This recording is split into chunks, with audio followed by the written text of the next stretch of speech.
Snowden leaked it in 2014. The JDF is the JDF influencing social communities. That's fantastic. I mean, again, that's on the darker, white hat, black hat. That's up here. All right. We are recording. Today I have on Nick Robinson. He's the former CMO of Quest Nutrition, and he is now the CEO of RLTY CHK, an immersive video entertainment company. So Nick, thank you for coming on. Of course. Great to be here. Definitely. I'm excited. So my first question for you is, I know you've been up to a lot. You founded RLTY CHK or co-founded it. So what is the most exciting thing you're working on right now, and why is that? Yeah, so at RLTY CHK, our mission here is to bring immersive entertainment to the mainstream audience. And so I think today most people think of immersive entertainment as virtual reality and augmented reality. Mm-hmm. And those are indeed our focuses, for the next 5-10 years. But when you think even broader, we're in the midst of a sea change of what it's going to mean to be entertained. Both at home and at locations. Mm-hmm. And there's a window of opportunity that exists right now to create the next Disney, to create the next Fox. Every 100 years, you have this massive turnover of what people consume. And that's enabled by technology. But, technology is just sort of one component of the overall mixture. And so right now you see that most people that are in VR are people kind of like me, right? They're geeks, they're enthusiasts, they're the early adopters. And so at RLTY CHK, what we're doing is creating content to bring in that next wave, the wave of the mainstream. So really focusing on them and, what the mainstream entertainment of the future is going to be and ushering that in both in North America and across the world. So it sounds like this ushering in this new era of entertainment is something you've thought a lot about. You made it clear it's something that's probably going to take over a lot of the media we now use. Is this something you've been thinking about, incubating since back? I know you said you worked for Michael Eisner back right after you got out of Disney, your first job in LA. Is this something you've been incubating since then and wanting to do your whole life? How did you come across this idea and want to turn it into a company? Yeah, I mean, it really is a accumulation of everything that I've ever been passionate about. Mm-hmm. And so if you kind of distill who I am, from a professional sense, it's combining story, technology, and community. Mm-hmm. And I've been doing that since high school. So I started a website for a forum for Maine car enthusiasts. If you want to be like the most niche you could possibly go, is people modifying their cars in the state of Maine. But that taught me about building communities and at the same time creating content around those communities. And this was in the early 2000s. And then, working with Michael Eisner, creating some of the first video content for platforms like MySpace, that was sort of that next step. And then at Quest, it was, let's combine all of that into a marketing vehicle to sell physical goods. And so, this really is something that's been building since I was a kid. Wow. Okay. The whole community building. I want to get into some of that because there's a ton of questions I have about how you did that at Quest. But before I do, what will that look like for RLTY CHK? Like when I read the description, to me, I just thought of virtual reality, some type of virtual reality entertainment. But could you describe exactly what you envision the products being and how you envision building the community at RLTY CHK? Yeah.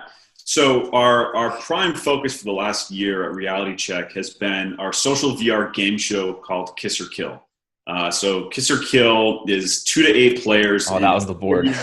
Trivia Royale. It's like Jeopardy with weapons. And so when you sort of look at the micro on that, it is you've got people together in a room having a shared experience around something that is fairly simple, meaning it passes the mom test.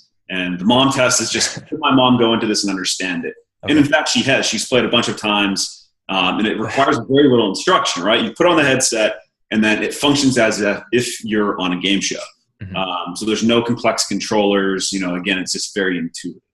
And so I think that's really important when you're building community in VR spaces. You can kind of break our community into 2 discrete pieces. Mm-hmm. There's the community that happens as you play the game. So you go in 2 to 8 people, maybe you know each other, maybe you don't. And through the act of playing together, a community forms. Yeah. So there's that piece. And then there's the separate piece, let's say the non-VR piece, where we're building community of players when they're not in VR. So in gaming, the big focus is Discord. So Discord, if you've never used it, is it's a chat, voice, video messaging platform around gaming. Mm-hmm. So we have a private Discord server with like 110 people on it right now, who are there to just, they talk about the game, they give feedback, they match make. And that's been absolutely vital because Kiss or Kill isn't available yet to the public. Mm-hmm. So we have to specifically invite you and give you a key to be able to get the game. So we've been, by design, keeping the community very contained. So to have a few hundred active players, 100+ member Discord community is really, really compelling at such an early stage of the game. So those are, I said, the two discrete ways that we're building community at Reality Check. Okay. And forgive me for my ignorance. Yeah. Is this a game, Kiss or Kill, that can be played? Are you doing any hosting over the internet, or is it in, a fixed location right now for some sort of beta testing? Right. Great question. So let's kind of break down, and man, we're going to have to get into some of the nitty gritty of the VR market. Yeah, I'm taking the interview off the rails, but that's okay. This is super interesting. Yeah, we're going to go off the rails. And the good news is VR marketing, you're going to have awesome SEO terms around VR marketing from this that no one's talking about yet. Mm-hmm. And really, if you want to zoom out for a second and you want to talk about where should people focusing around community technology as a marketer, you should be if you're a marketer and you're not thinking about VR and AR, you are behind. And one of the biggest things that attributed to our success at Quest was we got into Facebook 2011. Yeah. We're on Facebook, man. And we killed it on that. Yeah. So long non sequitur, but let me break down what we're doing with Kiss or Kill. Okay. So there's two primary means of experiencing Kiss or Kill. Mm-hmm. There's the at-home experience for people that have an Oculus Rift, an HTC Vive, and a pretty beefy computer. So these are the people, the hardcore geeks, the super enthusiasts, the early adopters. They've got the fast computers and they've got the VR hardware they're playing at home. There's, depending on whose estimates you look at, around 2 million of those people around the world. So it's very small. Then there's VR arcades. So that's location-based entertainment. And essentially, the movie theaters are realizing attendance is down. Mm-hmm. Malls are realizing that foot traffic is down. Everyone is desperate from a commerce perspective for that next big thing. And luckily, VR is hitting its stride. And if you look at the diffusion of technology, of any new technology, things like VR arcades are such a vital early step, because you've got people who are not going to spend the $500 for the headset, and they're not going to have the $1,500 to $2,500 computer. So they have to go to an arcade. So arcades are critical in these early days of virtual reality. Mm-hmm. It's very similar to in the 1940s when TV was coming out. Mm-hmm. No one had a TV in the early 1940s, the 1930s. Mm-hmm. So people would go to bars and watch TV there. Like, bars killed it in the 1940s if they had a TV. Yeah. In a really meaningful way. It's just like internet cafes too. Exactly. Yeah. So same thing is happening with VR at VR arcades. So Kiss or Kill Trivia Royale, we really designed that for the arcade first. It's 2 to 8 players. It's really focused on groups of people go to the arcade together and they want to play together. There actually aren't a lot of offerings that allow for that. Mm-hmm. So that's a very big focus for us. So, to really distill it, you've got the at-home market. Those are the early adopters. And then you've got the VR arcade market. And that's really appealing to a wider audience, people that have heard about VR, they want to jump in and try it. And there you pay by the hour. So it's around $25 an hour. You go in and, you choose whatever games you want. And then for people like us, it's a revenue split between us and the arcade on a permanent basis. That's awesome. The part about, I can't stop thinking about the part about building communities online, because if you have people that are interacting in a virtual reality world, building communities, it seems like the implications for that are pretty enormous. Are there any in particular you've thought about besides just gaming that you think will be sort of, I guess, game changing for all industries? Yeah, so you've already got some people thinking about what's the shopping experience like in virtual reality. You've got some innovative brands that are using augmented reality already. Some makeup brands are doing it. Wayfair's doing it. Who else is doing it? Some sunglass brands are doing it, right? Where you can essentially try on those products at home on your phone. So that's on the AR side. On the VR side, right now we're in the awkward, puberty stage of the technology. But you're already seeing some glimmers of very interesting things. And so what I think is most compelling is that your brain will not know the difference between a VR experience and a real life experience. So when you think about brand affinity and brand experiences, experiential marketing is really freaking expensive. We did a lot of it at Quest. It's effective because it's high touch, but it's also super inefficient. So through virtual reality, you can scale experiential high touch marketing, not needing tons of humans to do this, but still giving the person who experiences it the feeling of as if they were already there. And by experiential, you mean if you're in a store, all the displays and things for whatever you're beyond that, right? It's interacting with that brand in a fun way. Think about what a brand like 7-Up does at Coachella, where they're spending millions of dollars on having these crazy pop-ups where you go in and experience, and all that's doing is to give you higher brand affinity at the end of the day. That's super inefficient. So we actually did the first ever study of brand recall in virtual reality. So we brought there's 60 or so people, and they came through and played Kiss or Kill. And within Kiss or Kill, we had 3 different Red Bull ads. So there was a pre-roll ad on the screen where like the game show occurs. There's a pre-roll ad. There were 3D objects, like cans of Red Bull that you could interact with. And then there were essentially banners around the perimeter of the game show set. And we inadvertently created the most successful pre-roll ad of all time. So that ad had 90% recall. And if you compare that to mobile, has at best, like a good mobile recall, it's around 30 or 40%. So we doubled the recall. And that's because you're in this really... Aren't you trying to shoot things in this game? What's that? Aren't you trying to shoot things in this game? You're not shooting. So it's PG. It's very cartoon. Okay. So you're like throwing pies at each other. I was going to say, if you're waiting for someone to shoot at you and then a Red Bull ad comes, like, you're definitely going to remember that ad. Like, right. Well, what was interesting is we also had a biometrics partner on that. And so we had people hooked up to EKGs, brainwave monitors. And so you're able to see where their peak experience was. And when you're designing anything, who talks about this? It's like a heat map for human physiology. Oh yeah. I mean, it's pretty crazy. And when you're designing an experience, it's all about, it's the peak experience plus the end experience is how you remember it in totality. I think that's Daniel Kahneman. He has that water. Yeah, that's exactly in your water test. Yeah, that's exactly what. Yeah, man, that's wild. So there's so many things you could do with that company. That's unbelievable. Seems like you go any direction you want. That's great. Well, I could talk all day about that because the implications of community building in VR are just there's no end to the scope of that. But let me get into some of your background and then some of the stuff maybe people who don't have an interest in being cutting edge VR marketers might be able to take away from this interview. So in a lot of other interviews I've heard you talk about, you moved to LA, worked for Michael Eisner, on from there. What was your background like growing up? Like, was there any indication that you knew you were going to be an entrepreneur? You knew you wanted to get into marketing? Like, where'd you grow up? How'd you get into all this stuff? Sure. So I grew up in small town Maine, one stoplight and a gas station.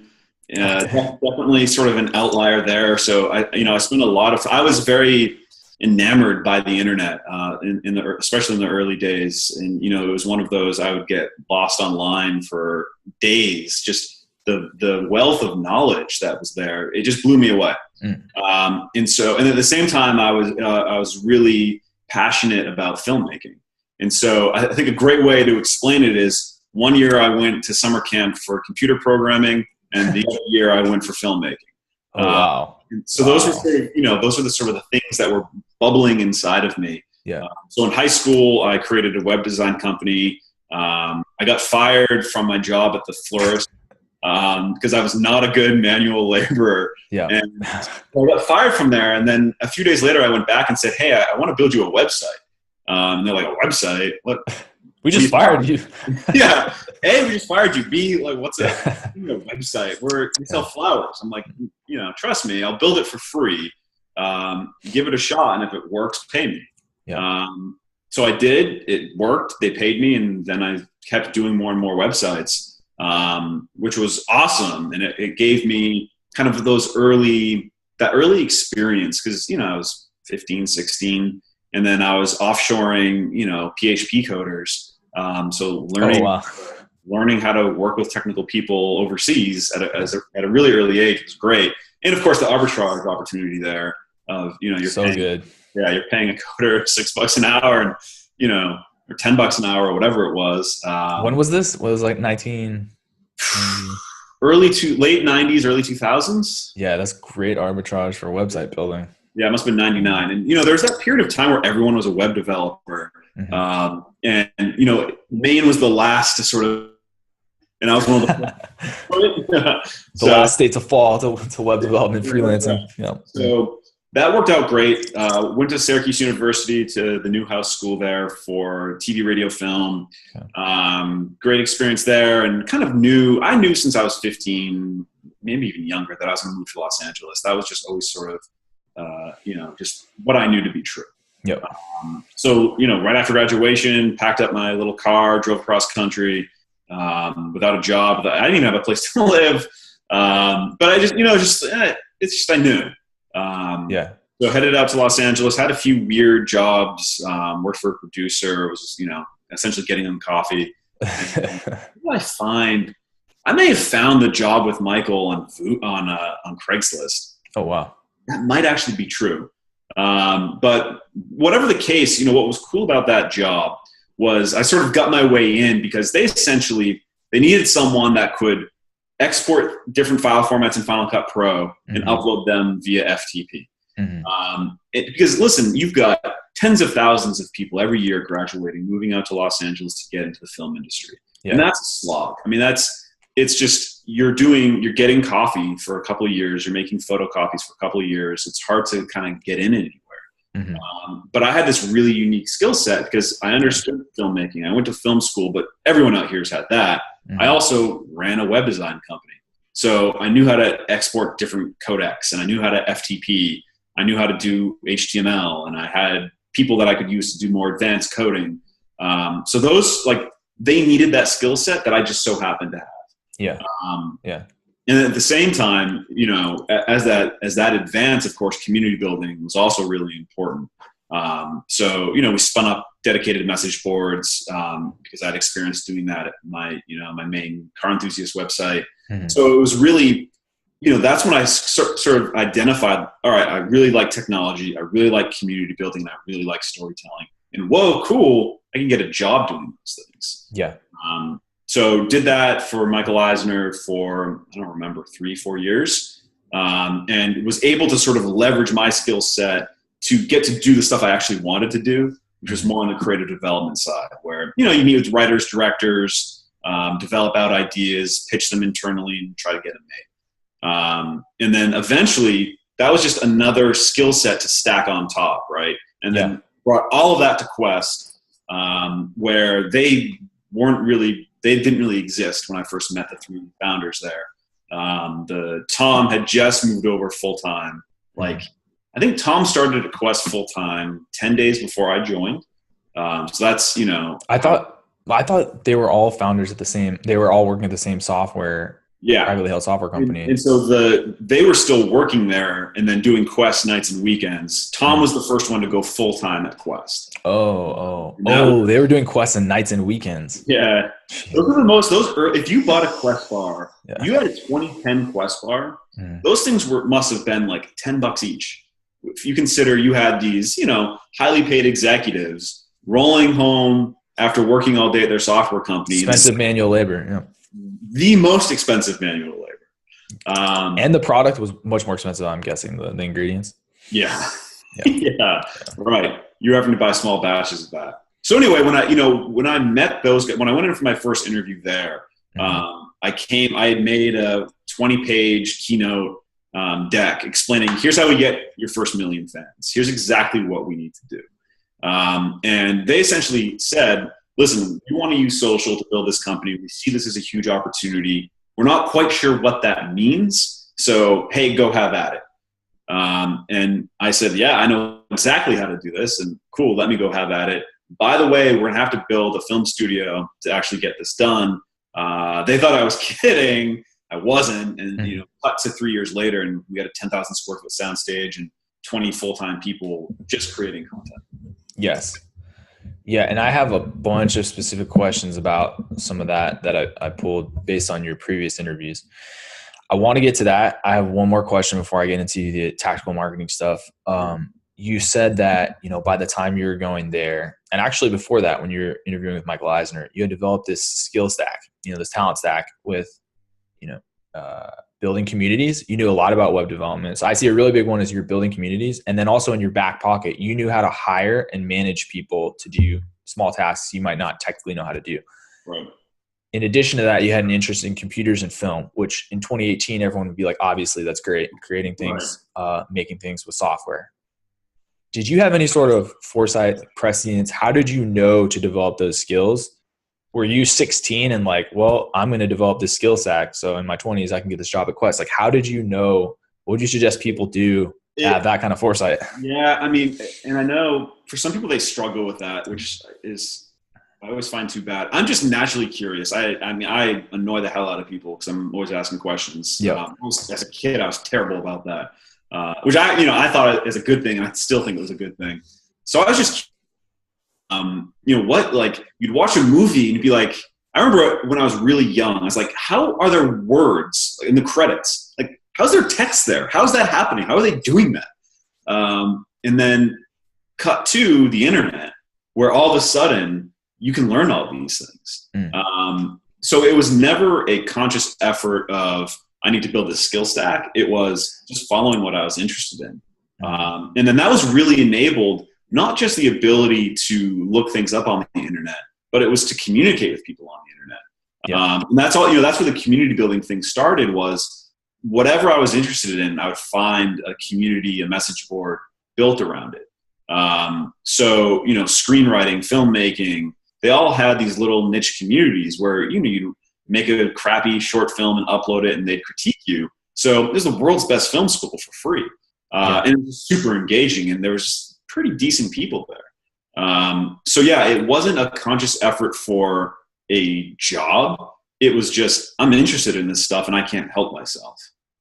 So it's more or less indulging your own curiosity. 100%. That's it. Man, that is exactly how I try to design my life, right? I need to be indulging myself. And luckily it's pointed in a good direction. So yeah, when done correctly and amplified, it's a pretty powerful weapon. That's awesome. So I will get back to the marketing. So I heard in your interview, you eventually scaled up your content production process to the point where in order to get a 15-second recipe on Instagram, you would have a day of recipe development, an entire day devoted to shooting, an entire day devoted to post-production. A lot of marketers now, 8, 9, 7, 6 years later, know how important production is. People have, I've heard Gary Vaynerchuk pays $50,000 to have his crew follow him around and edit his content per month, because everyone understands creating that growth engine with content is so important. How do you look at that? How did you know it was that important that long ago? So back then, what's the truth? The truth is I was indulging myself. Again, okay. Yeah. That really is the truth of, all right, there's a lot of crappy content out there. That was sort of at the peak of SEO farms. Yes. And, it's like, okay, let's do the exact opposite of that. So this was even before Tasty, right? Before Tasty came up with that like really distinct style.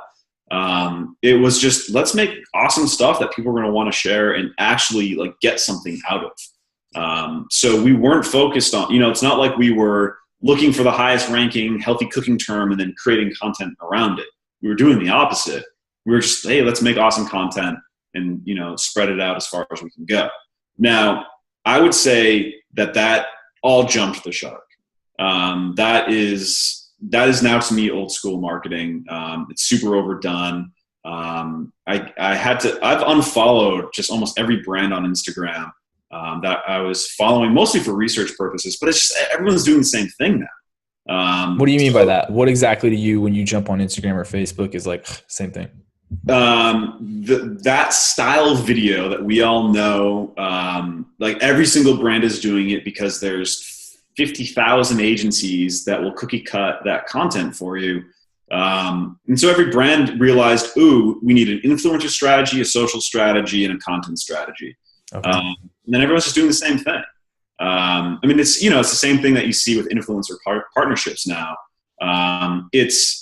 Listen, you have to professionalize each new thing as it occurs. So I get that. And I'm super biased because of my personality, I like to be ahead of all of that. Okay. So by the time it's sort of systematized and professionalized, I consider it's old, right? Everyone's doing it. Mm-hmm. And how do you stand out when you're using the same agency that every other brand is using, creating the same, because they have to cookie cut it. So then you just end up with stuff that looks the same. Mm-hmm. So yeah, I mean, I won't yet prescribe behavior on what to do. Maybe we get into that, but it's when everyone is doing the same thing, you've got to take a step back and think, all right, what are we actually trying to accomplish here and how do we accomplish it? So your goal should not be a content strategy. That's not the goal, right? That's a tactic towards something larger. And I think people sort of get lost. You sort of throw your hands up in the air of like, oh my God, my competitor is doing this thing, so we've got to do it too, without sort of understanding how it ties into everything. And that's how you end up with the saturation of, it's C-level crap that no one really cares about. And then the worst thing is you then have to feed the beast, right? You start doing it, you have to keep doing it because you've been doing it. And that's a dangerous place to be. Mm-hmm. Yeah, that is. And it's interesting how you say professionalize because, as the cost for a certain quality of content drops and that becomes the standard, it sounds almost like you're saying the level of creativity and quality is relative where, especially with the creativity doing something different, as soon as everyone's doing it, it doesn't matter if it's, it's supposed to be good quality. It just becomes filtered out. It sounds like it's all news. So how does, that was a unique idea when you did it. And now you're saying a lot of food companies have the same type of production. By the way, it's not just food. It's CPG in particular, but anyone doing direct to consumer internet marketing, they're all doing the same crap. So in order to answer a more broad question, I'm just going to ask you specifically. So in order to ask, how would you start marketing nowadays? I'm just going to ask you, if you were starting a CPG company, it's 2018 right now, April 2018, what would be the first couple just big things? Obviously you can't get into everything, but big things you would think about and do. Let's see. I think one thing that we started spinning up at Quest was a good idea was Quest Labs. That's where we put early production stuff up for sale and build the community around the product. So we had a dedicated message board just for those people. And they were able to, provide feedback and be hyper engaged at an early level with the product. That's super valuable. The funny thing is, if you look at a lot of successful CPGs, a lot of them started at farmers markets. I think that's great. I think I'd actually do that. Yeah. There's nothing more powerful than watching someone consume whatever your product is, hearing their feedback. It's even better when they don't know who you are. So, because people will sugarcoat it, right? They'll tell you what they think you want to hear. Oh my God, it's amazing. But if you can hear them talking to their friend about it, or you kind of somehow engage them where they don't know that you're the creator of it. Yeah. Which, by the way, we do this at Reality Check all the time at events. It is the best thing in the world. So, a lot of the cliched advice is good advice. You got to start with a good product. You're just wasting oxygen if your product is crappy. And, I know a lot of people do that and people hope to market their way out of a bad product. It's never going to work. Okay. So yeah, I will give the counterintuitive advice. Start at a farmer's market. Huh. Interesting. It's not what you're looking for at all. That's why I'm giving it to you. No, that's great. You gave me one thing, the thing about getting people, I can just picture getting reactions from people that don't hear their creator, especially on bad versions. And that would definitely lend a lot of credibility to any campaign you do. Yeah. Start at a farmer's market though. I don't want to dilute your message. That's awesome. I do have a question though related to the good product remark. Sure. So you said some interesting stuff about your marketing at Quest. I remember in an interview you talked about, milestones for the sales team.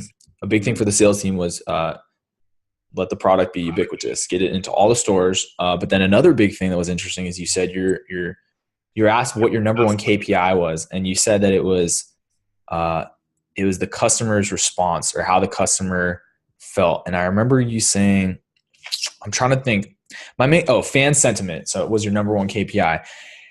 Was that entirely, were you able to do that entirely because of the superiority of the product you were using? Is that just a luxury you had working at Quest, or is that something you think more companies should consider, even if they don't feel like, they're on this higher plane of product quality? Yeah, it's a great question.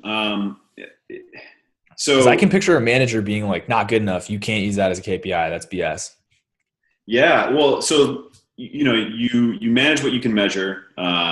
And you can now measure sentiment, right? Yeah. Very simply through Facebook review scores or Yelp scores or, wherever you are. So you can actually get true data around how people feel. I would say that the days of not caring about that are over. Yeah.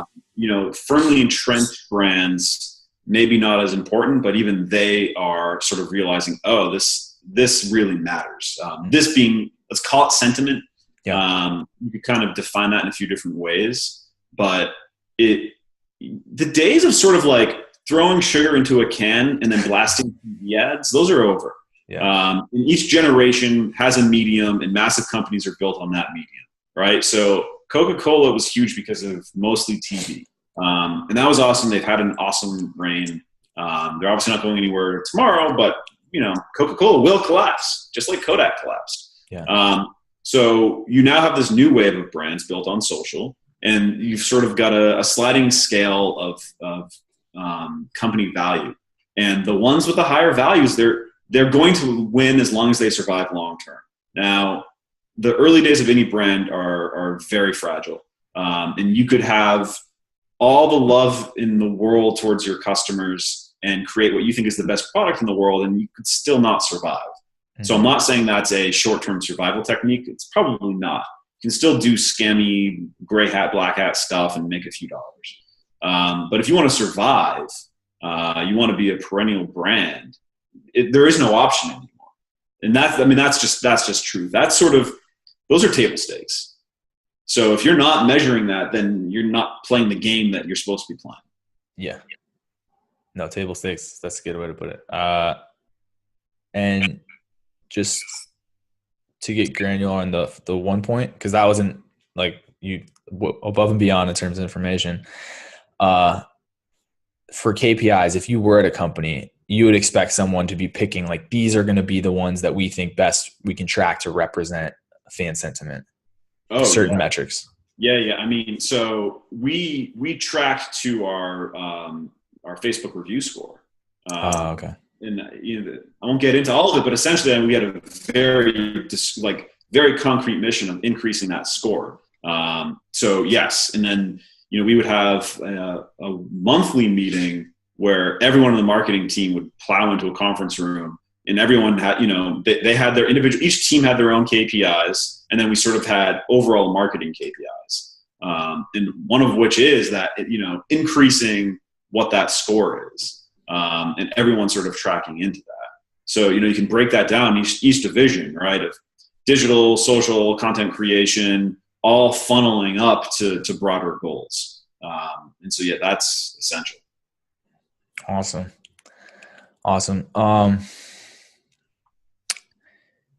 This is kind of in line with the fan sentiment, but you said if you make a product, you mentioned one customer you guys actually created an award for because I think unfortunately you said she passed away, but you created an award for this customer. And when you talked about creating this award, you said if you make a product perfect for one customer, you make it perfect for everyone.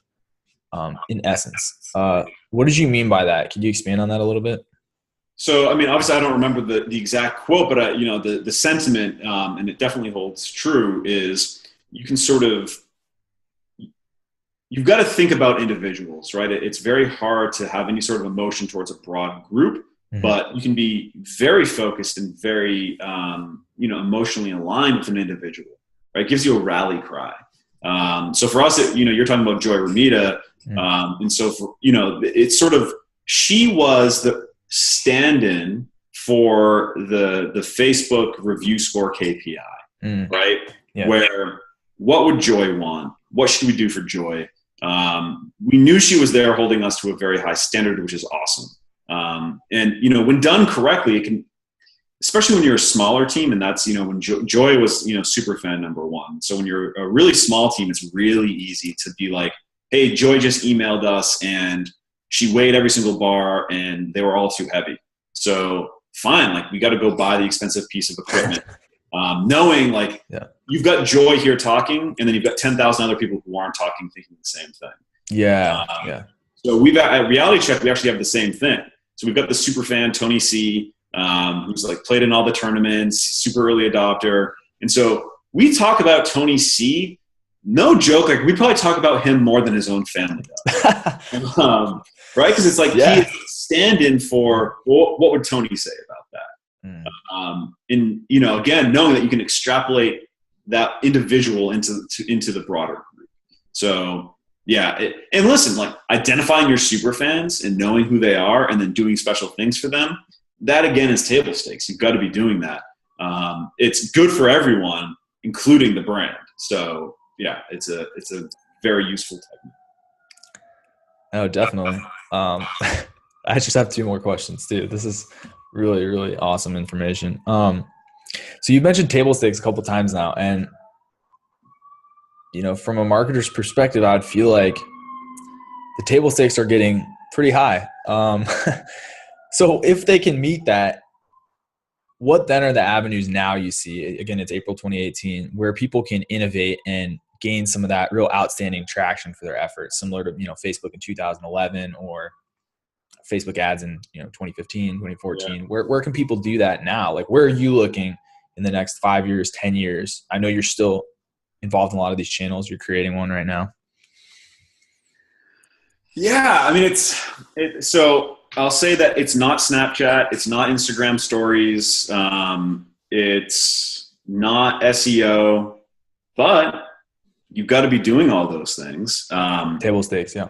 Yeah, I mean, and so actually I want to address, because it's a thing I think about a lot. You were saying how, the table stakes, like that table's getting bigger, more. A lot of table stakes. There's this really interesting thing that happens, right? Like anywhere in the world, when you get, like, think about Steve Jobs in his garage, right? You can't really do that anymore. If you wanted to start a new computer company today, doing that without 10, 50, $100 million in venture capital would be really hard to do. So there's really small windows of opportunity each generation to get into something when you're small, right? And, that was the exact opportunity and the exact reason why I left Quest to start Reality Check was there's this really small window of opportunity in virtual reality where we can be a team of 3 full-time people and actually make it. That opportunity is short because very soon you're up against people with $100 million in the bank, and it's just good luck. So that's, when you think about sort of opportunity timing, we are exiting what is hopefully the last winter of virtual reality, meaning, everyone was all excited in 2016 about VR and then realized, it's going to take 10 years. And then a lot of people left. But the few companies like Reality Check who survive through that, you end up on the other side. So, you brought that up. I wanted to address that because I think about that a lot. So if I was starting a new CPG, it's not even do CPG. If you're just thinking about where's the opportunity right now today, where can you be a small team and kind of be in early enough to make a difference? What would I be doing? 2 years ago, I would have said, make sure you're focusing on Reddit. Reddit's sinking right now. I don't know how much longer it'll be around. Finding the next. So actually, okay, here's an answer. It's not a new answer, but finding those small communities, that's still a great strategy. Go find your individual super fans. I mean, it's going back to my farmer's market example. Now just extrapolate that online, right? That strategy is still a good strategy. That's a very old strategy. That's the 1,000 true fan strategy. That's still super valid. So then it's finding new places to do it. I'm trying to not give the answer of VR, AR, even though that's sort of where I want to keep going. It's a little early if you're a new brand, there's not a ton you can do in VR. You'll be able to get really cheap. Like you could reach out to us if you wanted to put an ad into Kiss or Kill. You're gonna get awesome rates. But that's really more brand marketing than like direct consumer, direct conversion. But that's the biggest one on the horizon. God, I really want to think more about that.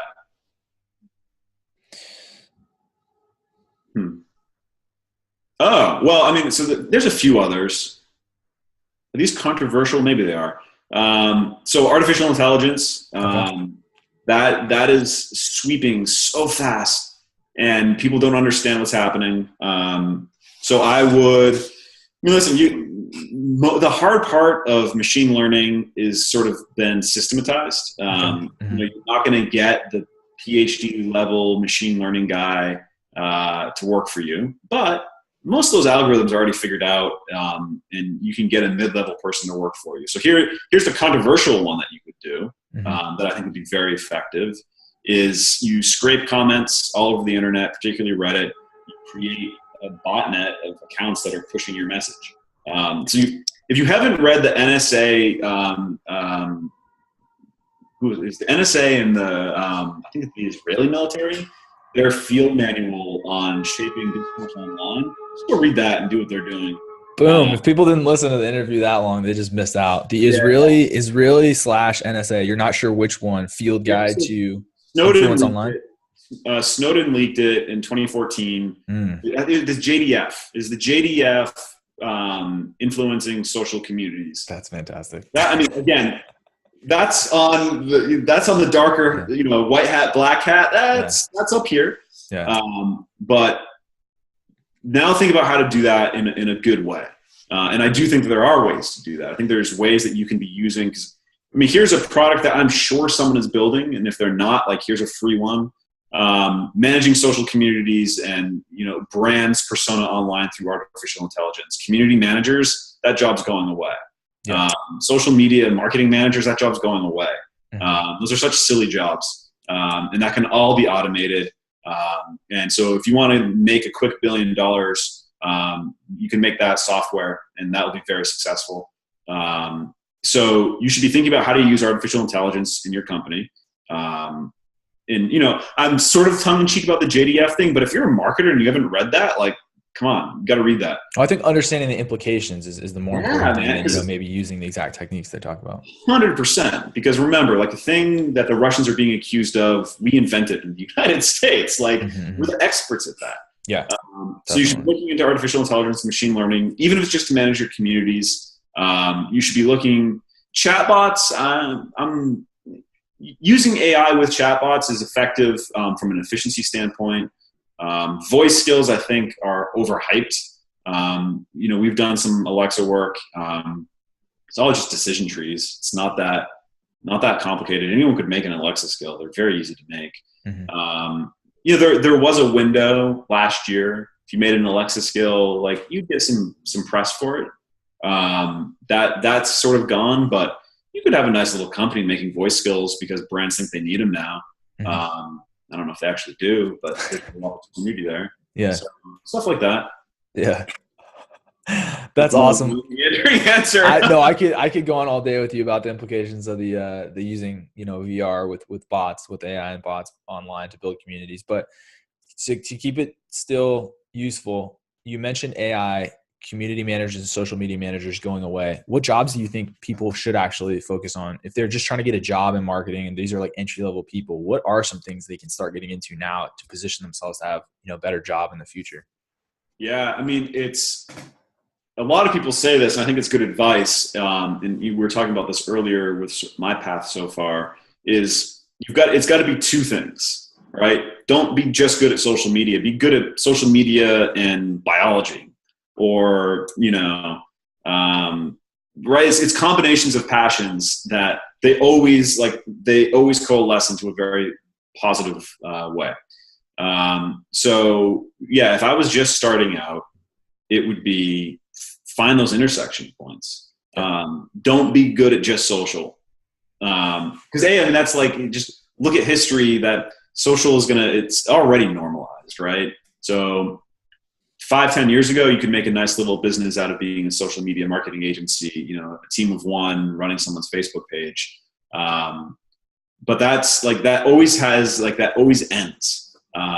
So you've got to have complementary skill sets, or actually not even complementary, right? Like having two separate, very weird skill sets is always going to put you into a great position. Always, always, always. And eventually maybe they become not so weird. So yeah, I'd be just driving forward on whatever things you're curious about and find ways to combine them at the end of the day. But yeah, entry level, it's always tough. No one likes being at the entry level. So, that was always a driving force for me. Yeah. Let that passion for not being at the entry level drive your curiosity to learn things. Yeah. Man, this interview, so good. That was awesome info, especially the thing about that manual. I'm definitely gonna look that up. Yeah. Is there anything that I didn't ask you that I should have? Because we took such long tangents and covered most of the things. I would, it's find wide variety of sources of stuff to be reading about every day. Right. That's another good way to sort of get these extra skill stacks. I would, I'd subscribe, find things that you're interested in, and then find the expensive thing to subscribe to. Like every niche has an expensive newsletter. Subscribe to that. On the ones you're passionate about, like Ben Thompson, Mr. Tetchery, is like the best $10 a month I spend. And right, it's just finding these various sources of knowledge. Maybe they're tangential. Farm Street, that's another good use of money. So it's just be constantly exposed to these things, and then read the difficult books. Yeah, that's such a good one. Oh my God, you give me flashbacks of hearing about some of the textbooks that Elon Musk reads. Right. Reading books. Well, Nick, I want to be respectful of your time. I really appreciate you coming on. I'm going to cut this. We can chat after. But again, thank you for the time. It was really awesome talking to you. Absolutely. Thank you.